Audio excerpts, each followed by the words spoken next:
Tango et Koki pour la Kimia au Katia et Kolo Mobimba. Tous derrière nos forces armées, gagnons la paix. Et oui, la paix se gagne. La paix à tout prix. Et Longo na FARDC na police, Bansol Lisanga Toteleme. Tolonga na Mapinga.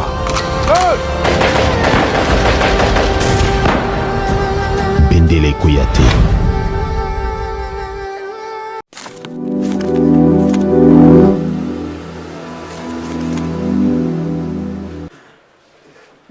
C'est toujours votre humble serviteur, Cordon Cisco, coordonnateur des parlementaires debout et des communicateurs de l'IDPS, chef du département de la mobilisation, encadrement et animation, section Kalamou, Fédération Funa. Napé Simbo, Tinabalania sur GKM Télévision, partout dans le monde.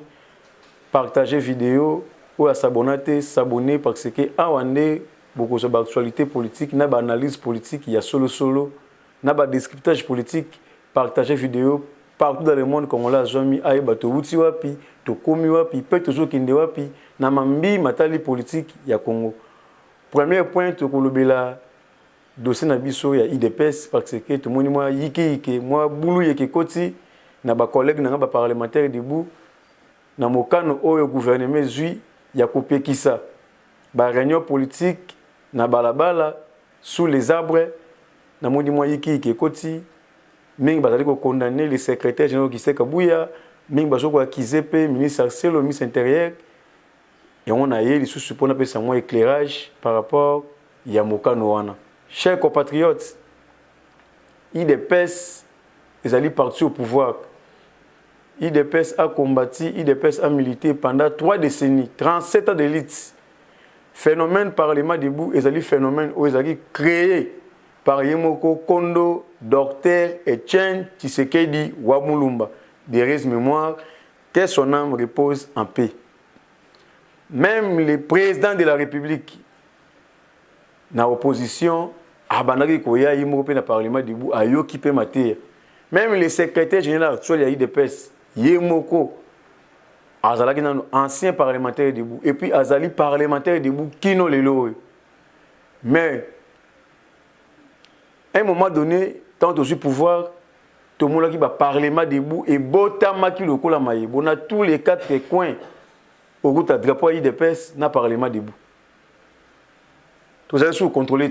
Tout ça, vous voyez, bah vrai parlement debout à IDPS, c'est Aliwapi, n'a pas faux président parlement debout. N'êtes-vous vous remarquez, tout le monde a commis à la mounation à figé IDPS à Tché, IDPS viva, parlement debout. Et puis, bah dérapage et à qui trop. Kofinga bakonza parti, kofinga bakonza mboka, kofinga ba ministre, surtout ba le choix IDPS, kofinga ko critiquer devant médias na ba parlement debout. Ba dérapage ya kitro. Tout le monde qui collègue na biso Gilles à l'occasion de rien a créé pour moi le Kouta et pas la première dame. Même nous les parlementaires debout, tous qui d'accord on a été. Avant de le secrétaire général qui s'est Kabouya, à l'occasion de rien, coïncité, qu'on finit pendant 4 mois. Dans tous les partis politiques dans le monde, même dans le Congo, ils ont des partis politiques qui ont des problèmes internes. Nous sommes partis au pouvoir, il faut tous se comporter, le coup la parti au pouvoir. À part dans le pouvoir, il y a des pestes au Bunda qui peuvent combattre toutes sortes d'antivaleurs. Il y a des pestes au Bunda qui peuvent restaurer véritable état de droit, une véritable démocratie. Quand on parle de l'état des droits, ils ont des valeurs et non les anti-valeurs. Mais entre nous, les parlementaires debout, tous en Moussala, tant on a parlement debout, pour qu'on a parlement debout, débat étant donné pour nous critiquer, on y a parti. Même les secrétaires généraux qui sont Kabouya, il y a des parlementaires debout. Azali Mako, to Bounina, des pestes de l'autre. Azali oya kolina IDPS abundi bitumba IDPS pour le lo IDPS et comme on a pouvoir le la biso de bundaki na parti politique motonyoso azoka musala mbala moko nzela moko te musala ezali étoile ya mutu soki étoile na yo ebeti na 5h oya ngeko beta 18h na ko yima te na sala ngo problème na ko accuser ba konzi ya parti pour ba pesi yo na 18h non. Ils allaient étoile à Moutou. nde to mona ki bande ko na biso ba s'agiter par rapport à mokano wana to mona ki ne ba parlement de bu ebota makiao lokola mayibu ba dérapage mingi ba finga ki mabunda mingi ba finga ki pe mida mingi ba finga première dame mingi ba critiquer mokonzi mboka mingi ba critiquer gouvernement au mokonzi mboka tia place na ba ndeko zo la mona ali na IDPS soki papa na yo ya mi mopaya na ndako yo ko yate o bana ko finga mopaya wana automatiquement au manquer papa na respect na mopaya wana IDPS eza parti ba valeur au monde a parlement de botami lokola mayebu mutu so engagé IDPS acheter des pas IDPS na IDPS ba yebiete ba konza parti ba yebiete mais ami sali président parlement de bouye moko muta mandaté azate muta notifié azalité et comme qui désordre moko incroyable parti politique monté dans le monde tout comme à niveau ya désordre wan yango tango bazu mokano wana na ministre intérieur na kendaki na ba collègue na ba parlementaire de bo s'agiter te to que ne kokuta na secrétaire général parce que yé pas ali collègue na biso parlementaire de secrétaire général a pesi ba piste naie et puis a pesi pourquoi gouvernement ezu mokano wana ezeka na IDPS na bande comme sou ya palupe bande comme sou pe ya la muka bango pe ba kota na système ya parlement debout ba tele makape na bango pe j'espère que bazali frapper na rigueur de la loi parce que la loi est dit mais c'est la loi mokano wana euti na IDPS mais aussi na kati ya gouvernement congolais au chef de gouvernement ezali Sama Lukonde mutu oya président du conseil des ministres ezali yemoko mokonzi mboka Félix Tshisekedi yango wana biso ba vrai président parlement debout to sangana kina bande konanga ya funa na Cordon Moïse na parlement debout ya Biki Rouge na Bandal parlement debout ya Aide chef na Bumbu parlement debout ya Éthiopie parlement debout ya Kauka parlement debout ya Ngiringi na terrain Bondo ngai moko parlement debout ya Kapé la zone rouge to sangana ki na pesi bango lumière par rapport à la réponse du secrétaire général. Le secrétaire général Azan a raison. Et puis le ministre intérieur Azan a raison. Et bien le secrétaire général a organisé une marche pour la soutien FARDC. Mais nous avons des PES. Nous avons des mboka. Nous avons préparé des gènes.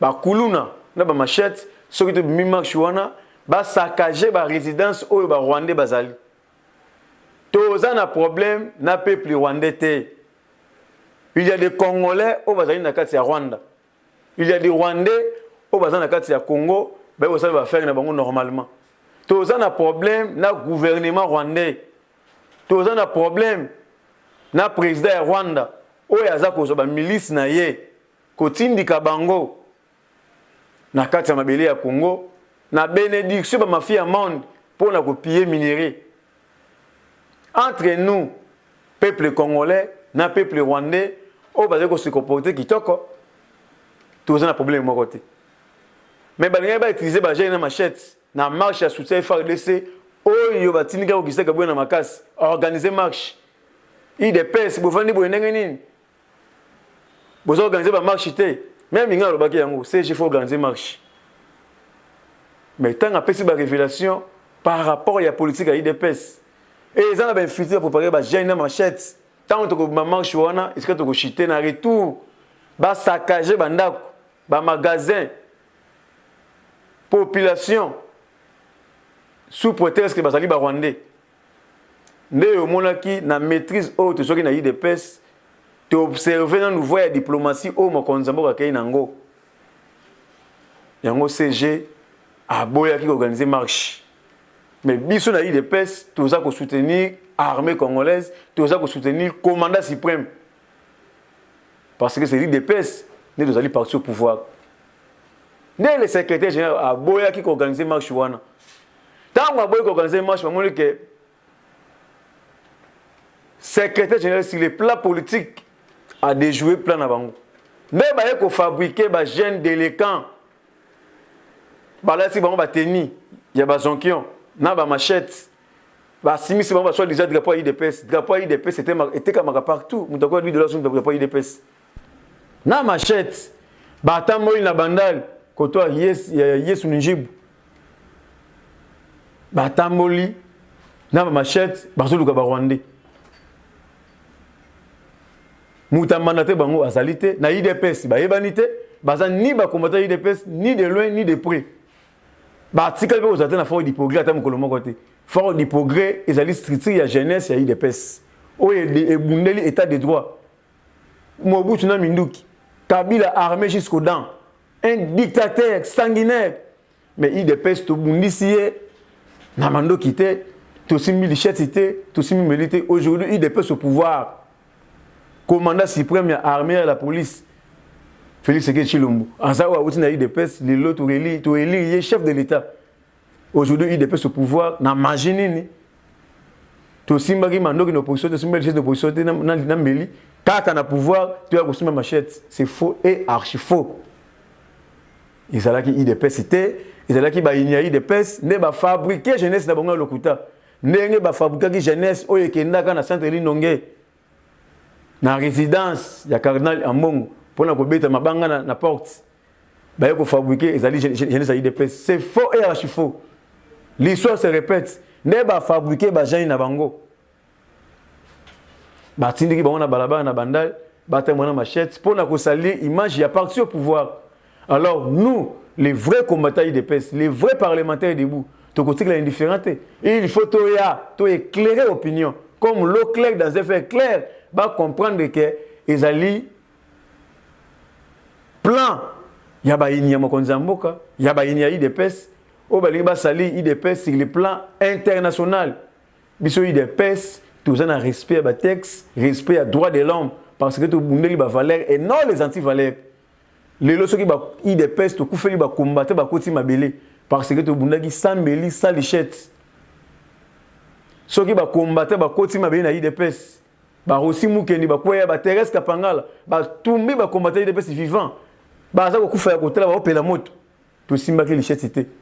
Ba kufa ki poto ba bundela ki état de droit. Mais pourquoi il dépêche au pouvoir? Bolingo oyo, tous ceux qui sont en opposition, tous ceux qui ne marchent, tous ceux qui ont la gaz, il y a rouge, il y a mauve, il y a violet. Au pire, moi, il y a 100 fois comme il a 10 personnes. Ma tête est mouké, bozo kaboula pour combattre la mise pour la gaz. Bolingo wana ekenda wapi, chers compatriotes, chers collègues. Moi, na IDPS, ba utiliser na ba inya IDPS, a tele mona etandoike pour na koloba ete CG Kabouya nde atindaki batu wana basi machette. Kabouya le secrétaire général ndenge na yebiye papa ya batu, c'est un responsable, un intellectuel fruit de l'IEC. Oza aîné académique na IEC. Un chrétien na message. Na ndenge banga kanzami na ndenge tambola kana limité akoki kozwa batu. Apesa bango ata tonga boke notambo nango. To mundi na opposition et si comme côté Augustin Kabouya a le batabo zota lichette atambeli botambo nango. Aujourd'hui na pouvoir Kabouya tile na machette. C'est faux et archi faux. Ils allaient ba ndeko oyo bazali manipuler na ba inia IDPS, manipuler na ba inia mokonza mboka. Bali ba sali image ya mokonza mboka pe image ya IDPS mobimba. Parce que c'est Augustin Kabouya qui gère les partis. C'est lui qui est le secrétaire général et le président en intérim de l'IDPS. C'est lui qui gère les partis. Moto Mokonzambo a confié parti au pouvoir. N'empêchement où il y a après avoir babavi à Jean Kabouni, Mokonzambo a pris ses responsabilités à gérer parti. Alors nous, étant que les vrais combattants de l'IDPS, Tokoki Kozoma Kambuyanda Koute, Banzala na biso yanda kuto bisango na toile. Non. Soko yo kinzala, o kokite kozo o fabriquer mo continuer par le likambu. Oya ko publier na toile de sorte que o créer les problèmes puis o créer les IDPS pour ma problème o salir parti. Non. le secrétaire général atikali kotinda moto moko te na balabala asa la marche ya soutien ou bien akene ko beta rwandais non jusqu'à preuve du contraire IDPS to tikali ko organiser ta marche moko te na balabala to tikali ko organiser ata action moko te na balabala yango moni lokola ba yini wana bazana plein ya mabe ya ko sala la lisusu pona ba parlementaire debout pona ko salir parti yango gouvernement va comprendre que il y a un danger permanent pour les parlementaires debout. Yango va sursoir yango nan pour na été to identifier les vrais parlementaires debout au basa na IDPS parce que ba identifier ka combattant IDPS na parlement débouté. Ba identifier ka combattant IDPS, il faut s'adhérer na cellule na ba yebayo. Section na ba yebayo, fédération na ba yebayo. Na parlement debout to sangsaka tous les races. Na molekinzela, na muta PPRD, na muta lamuka, na ben filtré. Écoute na opposition, na batwa aner. Bande ko na parlement debout bazoko bozoloba, ba ça ko transmettre yango. Ce posa yo moko joli ba kangyo ba kino na aner. Ba biso to kina ba aner na opposition. Au PC formation information vraie réelle. Mais après au PC formation ba kangyo ba kina yo. Est-ce que ce qu'on a pouvoir nenge to tire makawana, vous avez filtré. De moni gouvernement et option on a ya ko sursoir non ba réunion politique na balabala par rapport ya ba situation sécuritaire aux ezali na mboka et puis aux na est ya mboka. Chers compatriotes, yango na senga ki na biso na collectif ya funa na sengi na tous les présidents parlement debout to respecter mot d'ordre au gouvernement ezui na ndenge le secrétaire général alors, on a matinée politique, tout respecté yango. Oh, yazali vrai combattant IDPS. Oh, yazana Aden, Yatisekedi, a respecté yango. Parce que les secrétaires généraux qui s'est kabouya, yé moutazu mokano wanate. Et puis, à koki comme ma parlement débouté. Alors, bien, on très bien, moko azali parlementaire debout. Yé moko azali Tisekedi, c'est azali moi na Tisekedi. Biso nyo zona Aden na Tisekedi. Ok, phénomène parlement debout, azali phénomène oyo. Kondo docteur Etienne Tshisekedi de Moulumba a créé qui yango pour véhiculer message de bouche à l'oreille autre appareil rouge. Boni un parlementaire de comme Augustin Kabouya a Jamokano Yakobouma parlement debout. C'est faux et archi faux. Le secrétaire général Augustin Kabouya a ni de loin ni de près dans makambo. Et zali mokano oyo et outil na gouvernement. Yango ya pesi bisombela tous les parlementaires debout. Bon respecter, mêler à gouvernement. Parce que la loi est dit, mais c'est la loi. Tant qu'on a une formation, on a une CP. Mais tant qu'on a eu audience dans quelques présidents, tout le monde qui est peu, qu'on échange dans les secrétaires généraux qui sont Kabouya, tout le monde est noir sur blanc. Le gouvernement a raison. Et puis, protéger le vrai président parlement debout. Tant qu'on a une identification, les vrais. À ce moment-là, les vrais parlementaires ont une carte pour véhiculer le message. Oh, ils ont une partie. Dans l'information, il y a vrai et non créer pour créer un incendie, pour salir le parti. Non, chers compatriotes. Est-ce que vous avez un vrai monde à IDPS, un vrai parlementaire debout, à côté de chaque tongo, liboso magasin à batu, à banda kofinga, bakonzi à parti. C'est incroyable. Je ne suis pas sûr que Batouana, Bazalaki toujours Batnabiso. Au Bandako Finga, première dame, pour créer ma Kambolokuta. Devant les réseaux sociaux, dans YouTube, dans limite que Batouana, Bazalaki a eu des pèses. Parce que s'il y a un problème dans la partie, tu peux traiter à la cuisine interne. Secrétaire Géo Gisek Kabouya, bureau naïe, ils ont ouvert. Bajou ya yambak. Le pan aussi aux na bureau au na le pan on anda kunaï a yamba tout le monde. OK yo solo linaï. CGA na moni ça ne va pas. Tout ça la boui. Azali mutu ayokaka. Mais yo aussi option. Ya côté de mon parlement debout pour na ko critiquer, pour na ko finga. Moto mo konzamboka a confié parti au pouvoir à gérer. Je ne suis pas sûr que Batouana bazalaki ya biso. Yango na pour na ko éclairer opinion nationale, internationale, na bande ko nanga ba diaspora na ba bazana kati ya Congo bazolanda ngai bazoli baku ya kolanda ngai bo partager vidéo oyo tout le monde a comprendre que toke na étape ya identification ba bomi parlement débuté mais ba soir yango poto identifier parce que ba dérapage il est kaki trop communication ko véhiculer message et tambola clé sous ndenge oyo longo banité yango moni gouvernement va constater que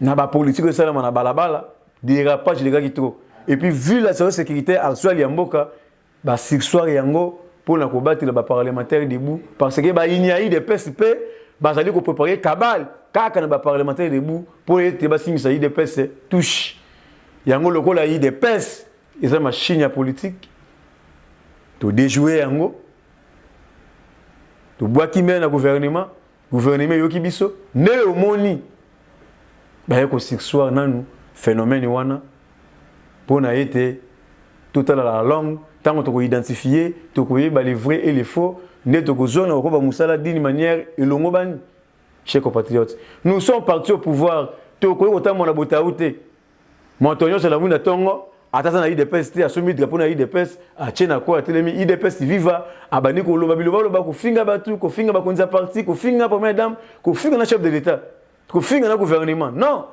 na ba discours moko incendiaire to ko permettre yango te ce n'est pas ça l'IDPS a combattu pour la restauration d'un véritable état de droit et puis pour la restauration il y a vraie démocratie na kati ya Congo mobimba yango na sengne ba collègue na ngani so parlementaire debout tous à la manipuler, tous à la inciter à la violence, tous à la même morale, même esprit, même combat. Nous sommes au pouvoir. Bah, vrai parlementaire debout, bah, vrai président parlement debout, tous à la même morale, tous respecter Mibeko, oh, bah, Konziamboka, bah, Pessi. Et puis, dans quelques jours, tu vas améliorer structure, tu vas la moussala, l'olenge oyo et l'ongobani. Chers compatriotes, to côté siko na actualité politique yamboka Antonio Guterres au moment où mboka Congo est en guerre au moment où M23 na ba allié na bango ba Rwandais ba continuer mabele ya Congo pour la semer insécurité pour la semer désolation pour la piller minerai na sous bénédiction ya otobengi ba impérialiste ba occidentaux. Mais au lieu qui Antonio Guterres, au laisse le discours pour la Kimé na Est, il y a besoin de défendre Matata Poni. Dans longtemps, le Congo est allé victime, il y a complot, il y a communauté internationale. Ma konzambo katuniye. Est-ce que na structure na bino ya MONUSCO, il y a ONU?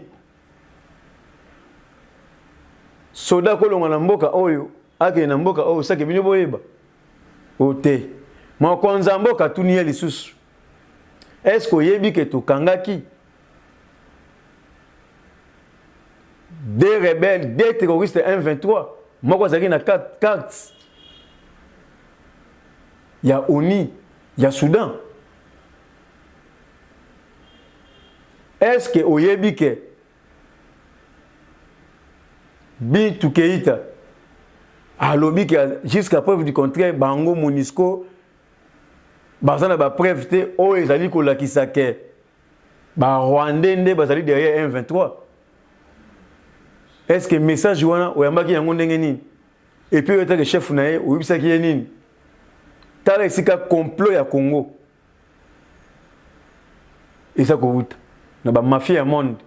Ba tuana MONUSCO ba kolinga te insécurité sur na est parce que mission na bango continue pendant 23 ans au basali na Congo jusqu'à preuve du contraire rien ne change. Toujours insécurité à l'est. Mouza ki na ba Rwandais mais tant au peuple congolais telemaki to bengana ki bango James Kabarega asonga ki na Rwanda na troupe na e mais tant où police kanamba ki na Sen City accueillir ko sangana na ba rebelle ba terroriste autour d'une même table ne aye ko sala biso to bengi brassage na mixage ne aye ko tondi sa plaisir officier na kati armée congolaise mozo ko mona un politicien soi-disant candidat président de la République, un étranger camerounais qui est italien, Manzi Audace à Kolobayete, insécurité à l'est du pays, et dans Moutoua Félix. Mais ça, c'est quelle réflexion, chers compatriotes? Bitouma, mon consommateur, je vais vous dire, je vais vous dire, guerre, mon consommateur, je vais vous dire, je vais vous dire, je vais vous dire, est-ce que tant que Kabila qui est au Saint City, n'a pas terroriste, n'a pas rebelle, n'a pas rwandais, pour signer un accord, pour la coalition, pour annexer la décision en Moka, pour annexer Bango, na carte armée, na année na gouvernement. Est-ce que Félix est Chilombo? Azala qui wana? Chers compatriotes. Mais il y a audace, il y a sa opinion nationale, internationale. Ma konzambo ko la pongi zo bunda butu moy pour la pacifier qui mena est. Alors ba ki ngo très bien jusqu'à sacrifice suprême na ndimi, ce que sengi mutu na ngelala, mais qui me ko na est na ndimi yango. Et puis aké musika, alors bien ngo très bien. Cette riposte sera impitoyable jusqu'à l'éradication totale de ces fléaux. C'est-à-dire que mon konzambo va déterminé pour améliorer, pour restaurer paix na étendue mobile de la République. Nous avons un inconscient politique, un étranger dans la politique du Congo, avec basculer le message pour que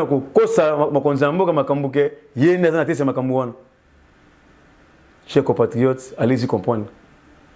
Mais le Kola a un souci à peuple congolais. Le Kola azana bolingo ya Congo na bolingo ya Congolais ndia lobi et mata et kita il faut kimia et kota na est ba révélation autre ebi na kata Congo pendant 32 ans mobutu to yebaka yango te 4 ans ya musée to yebaka yango te 18 ans de police kana mikutu koloba te mais grâce à avènement ya mwana mboka Félix Tshilombo neto ko ba révélation aujourd'hui ça noir sur blanc complot ya Congo aussi que Outaki. Chers compatriotes, tout le monde dit déclaration. Il y a président de l'Assemblée nationale d'Afrique du Sud. Après Koyoka, plaidoirie, il y a président de l'Assemblée nationale du Congo. Mbosso Kodie.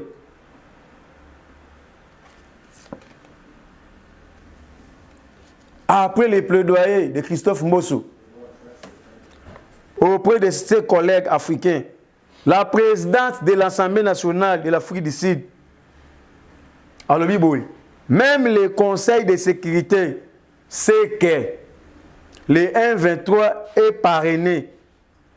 Certains pays ne veulent pas qu'il y ait la solution de paix en RDC car ils profitent des minéraux du peuple congolais. C'est Madame Mapisa, chers compatriotes. Ake Musika, l'Ouganda et le Rwanda ont servi de base aux rebelles M23, révèle la présidence de l'Assemblée nationale de l'Afrique du Sud. Le président national sud-africain, le président de l'Assemblée nationale sud-africain, Mosivi ou Mapisa, ne décolère pas. On ne peut pas permettre à un État africain d'agresser un autre État africain, a-t-elle rétorqué. Pour elle, les 1-23, ces rebelles neutralisés en 2013, reviennent à force parce que, parrainés par des États voisins, Ouganda et le Rwanda, qui ont servi de base, chers compatriotes. Tout ça, Congo est allé victime, il y a complot, il y a communauté internationale. Les Ukrainiens, au Bazari na Est. Tant que Bakangi Bisaka, Bazongi na Ukraine, ba char de commande na bango, ba arme na bango, ba missile na bango. Tout le monde est si comme côté matin avion, ils ont Ukraine. Na Goma pe ezalité. Na STP ezalité. Destination Rwanda. bozomona batu oyo bazali ko armé ba M23 yango tozobeta c'était cher congolais bitumba oyo toza ko bunda ona M23 te na ba Rwandais te toza ko bunda yango na ba impérialiste na ba occidentaux ba kolingaka te ata mokolo moko guerre oyo esila parce que c'est ba guerre moko économique. Rwanda na Uganda bazali ba simple commissionnaire baza na service ya occidentaux nde omoni Kagame c'est un dictateur de tout le temps. Museveni c'est un dictateur de tout le temps. Plusieurs années au pouvoir mais ba de saou et kota ki katina ye alobi avanga na kufa ngabe fona boma tala esprit oyo Congo ba congolais to komina yango. C'est-à-dire Congo ya lobby, ezali Congo le loté. Na sepeli makas parce que Congolais partout à Zouami a commis l'éveil de la conscience, un éveil patriotique. L'éveil patriotique il est très élevé. Chers compatriotes, ceux qui besoin d'un musée pour avoir un soutien au peuple congolais. Ceux qui besoin d'un Lumumba pour l'époque où on a Congolais, tout ça un éveil de la conscience, un éveil patriotique. Mais le lot tous les quatre quoi Congo, Congolais a télémi. Na esprit oyo kondo docteur et change ce que Mulumba ateya biso congolais longola bubangi za na bolingo ya Congo na bolingo ya ba congolais na discours na ye o asaka na veme alobaki mboka ekufi pona kozanga bolingo ya Congo na kozanga bolingo ya ba congolais batu wana tango baye na Congo bayaki na mission ya séparation séparé pour mieux régner congolais tango tozokola okotuna camarade na moment tozaki colonie tokina ndako tolié toyeko tolié mais lelo même na masanga système au mena vers ici là OK biso critique vers OK suba na bouteille masanga ami intime mo suba ngotiki masanga tala critique ba Rwandais beli na mboka o critique ko bomana ya poison ya séparation ya un tribal mais aujourd'hui Congo Congolais télémi Congolais joué veille de la conscience. Na étude oyo Tshisekedi ateye biso ya bolingo ya Congo, Congolais joué yango et kotina mutu lelo ezali passe pona été ba se comploter pona Congo. Pona été ba se comploter pona kosala ba konzi ya mboka mabe. Chers compatriotes, en Bongo azwaki option ya ko séparer mokonzi ya mboka na peuple congolais. O mokonzi ya mboka aza ko sala eloko moko te, mokonzi ya mboka lelo Congo eza ko tonga usine oyo ekubanda ko sala ba câble ya courant na kati ya Congo. Usine oyo ko sala ba transfo pour la ko alimenter courant na kati ya Congo. Lelo Congo eza ko tonga usine ya raffinerie ya or na kati ya Congo. Lelo Félix Tshisekedi Tshilombo a mécanisé 22 000 agents de fonction publique. Oyo mbongo na bango et bana ko bima pendant 18 ans na poche ya famille Kabila. Lelo Félix Tshisekedi a bakisi ba fonctionnaire nyonso 30% de salaire. A on a juillet a ko bakisa 45%. Lelo Félix Tshisekedi a ko tonga port en eau profond de banane. Lelo Félix Tshisekedi azotonga Congo mobimba partout côté mo la chantier. Oyo régime a 18 kwa kosa biso 5 chantiers. OK mokonzi mboka zumboka lambo, mboka kokufa. Lelo mokonzi mboka otangisa bana ya Congo ofele. To ya ba AVC ba parents esili. Lelo mokonzi mboka améliorer conditions de vie ya peuple congolais. Le loma konzamboka na basite embouteillage atonge baso de mouton. Chers compatriotes, en Bongo, centrafricain, atika ko distraire opinion nationale, internationale. Makambo ma konzamboka ça na 18 na 3 ans. Tout le monde na 18 ans police kanambi. Papa Mosengo lobaki régime ba médiocre.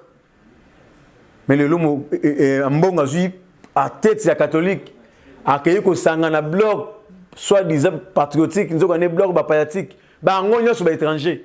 O ba ki mission ya ko kunda Congo, ya ko boma Congo. yango na sengi na peuple congolais tous ala manipuler na étranger ba qui copie la politique ya Congo pour na banginda ba tongi banda participer na ba Afrique du Sud na ba Rwanda na ba Tanzanie mais ba tiki Congo à lambo ba tongi état dans un état kingakat et je combien mais atiki atanda kuma côté au président de la République akoki kovanda soki mandat na osili o yaye a remplacer na résidence présidentielle atongi yangote a ji bantilo ba léopard bangando na zo ati yango na ndako ya ngakati na ferme na ye est-ce que ton autaki Rwanda na ba boti ya caoutchouc ayaka tena soso ayaka tena pesi botela batoni ba wimboka oyo awa na biso relique Lumumba ye espoir Lumumba kiti na Congo ezali spiritualité chef de l'état a joué diplomatie pa mbaté awa ba relique Lumumba za koya espoir Lumumba ekotambola na tout na mitu nyonso ya peuple congolais awa relique Lumumba ye boye bayango peuple congolais esprit ezotelema lisusu aux aguets mais na sengi na peuple congolais tout le système ya violence biso ba congolais il y a non violence to boiter les pas na processus au mokondomba ya diplomatie toute la force régionale n'engezo kita pour na ko éradiquer ba ko travailler en collaboration na FRDC pour na ko éradiquer fléau ou ben impérialiste ba imposer sur la carte ya est to soutenir bango to tailler la bango ce qui te moni ça ne va pas bango ba cop à ce moment là to ko sala oyo papa Etienne Lobaka les peuples doivent se prendre en charge et puis finalité na ngo zala o bosim que Lobaka les peuples gagnent toujours parce que na komama côté oyo muto ko engagé na peuple alonga peuple les peuples gagnent toujours et puis nous sommes derrière notre commandant suprême notre FRDC to kolonga ba mafinos pour to kotelema to lobi non awa to moni ça ne va pas tout ça qui force régionale et na Congo pour na été pas pacifier est qui m'a écoute ils allaient par rapport il y a ici autre communauté de l'Afrique de l'Est ils allaient organisation il y a pays à sous région à lac mokonzamboka akoyi ko boya te yango akendaki kuna na bosenga ya ba collègue na ye ba président o bazali na kati ya organisation ya sisi o to bengi communauté de l'Afrique de l'Est le kola ba déployer force régionale et ça okita na Congo mokonzamboka koko boya te parce que azana posa ya paix on négocie pas avec les terroristes on négocie pas avec les mercenaires ba négocier kana rebelle était mon konzamo a lancé qui processus il y a consultation à consulter ba groupe rebelle locaux parce que ba chamindu qui en douceur parce que observe aujourd'hui chez compatriotes on va tuer les terroristes et les mercenaires et les rebelles sans pitié. L'armée congolaise a été déterminée. Force régionale a été déterminée. Mais ceux qui ont tamboui na botaou à ce moment-là, biso peuple congolais, na armée congolaise, donc se prendre en charge. Matata pour la déclaration. Je demande à tous les Congolais de ne pas tomber dans les pièges de l'ennemi, à s'attaquer à d'autres Congolais à cause de leur face ou originelle, à cause de leur face ou origine tribale. L'agression rwandaise sous couvert 1-23 est à imputer aux responsables du Rwanda et non aux Congolais d'une certaine tribu. Chers compatriotes, bakomi kobongona bango moko nyonso oyo asa koluka parce que ba Congolais ba lingaye aya ko postuler en 2023 mais ayeba yango ava postuler akende ko samba dossier Bukangalonzo biso to koyoka na basaki na ba bassin achela biso masango na biso o ba pesa ka mbongo akende kolona masango pona ete peuple congolais alia masango alia fufu alia loso abokanga lonzo mais matata pona mbongo wana ekenda kobota université mapon bani ba discours populisme pona ete peuple alingaye peuple congolais na sengi na biso na éveil de la conscience na éveil patriotique. Tout l'on dit déclaration il y a Christophe Lutundula. Alors bien, très bien. Le Rwanda veut une RDC faible, incorvéable. Ah, merci. Il ne veut pas que nous organisons notre armée, que nous sécurisons l'Est. Il veut profiter du chaos et voler nos ressources naturelles. C'est ça sa stratégie. Chers compatriotes, Rwanda bakolinga te kimia ekota na este parce que soki Rwanda babikaka parce que ndenge batindaka ba mercenaires ba terroristes ba kopier minerai et que ndaka na usine bango ya raffinerie or que bazana yango te. Le Rwanda ko ba premier pays ya production ya cobalt na coltan bazana yango te bazoka ngo wapi makonza mo lobi yango très bien ozana posa coltan cobalt or manganèse tous les ressources naturelles au Congo, il y a qu'une grande porte et non à fenêtre. Mais pourquoi il y a une fenêtre? Chers compatriotes, allez-y comprendre. Tout si on a comme un seul homme. Tous là unis, peuple congolais debout, unis derrière le commandant suprême Félix Tshisekedi Tshilombo, derrière FARDC. Soki lipamboleza munene bitumba pe ezalaka munene.